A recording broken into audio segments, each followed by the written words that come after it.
નર્મદાના રામપુરી અને પીછીપુરા વચ્ચેથી પસાર થતી અશ્વિન નદીના ધસમસતા પાણીમાં પિકઅપ ગાડી સાથે એક યુવક તણાયો। તિલકવાડા પોલીસ અને એસડીઆરએફની ટીમ દ્વારા દિલધડક રેસ્ક્યુ કરીને કલાકોની મહેનત બાદ યુવકને સલામત બચાવી લેવામાં આવ્યો।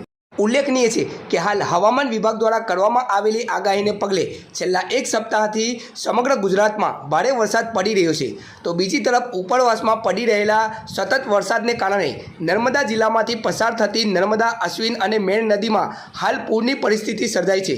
ત્યારે વહીવટીતંત્ર દ્વારા કાંઠા વિસ્તારમાં આવતા ગામોને એલર્ટ કરવામાં આવ્યા છે અને નદી તરફ નહીં જવા માટે અપીલ કરવામાં આવી છે, પરંતુ તેમ છતાં ઘણીવાર લોકો નદી તરફ જતા હોય છે અને ગંભીર ઘટના સામે આવતી હોય છે।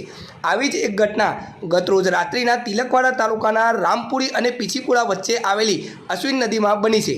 અશ્વિન નદી ઉપર કોઝવે ખૂબ જ નીચી સપાટીનો હોય ત્યારે ઉપરવાસમાં સતત પડી રહેલા વરસાદને કારણે અશ્વિન નદીમાં હાલ ઘોડાપૂરની પરિસ્થિતિ સર્જાઈ છે અને બ્રિજ ઉપરથી નદીના ધસમસતા પાણી પસાર થઈ રહ્યા છે।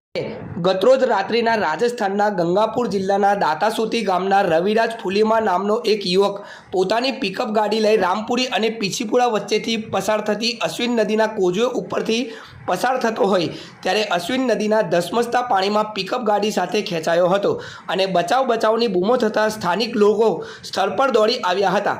ઘટનાની જાણ થતાં તિલકવાડા પીએસઆઈ જે.એમ. લટા પોલીસ સ્ટાફના માણસો સાથે સ્થળ પર દોડી આવ્યા હતા અને એસડીઆરએફની ટીમનો કોન્ટેક્ટ કરી કલાકોની ભારે મહેનત બાદ દિલધડક રેસ્ક્યુ કરીને યુવકને સલામત રીતે બચાવી લેવામાં આવ્યો છે।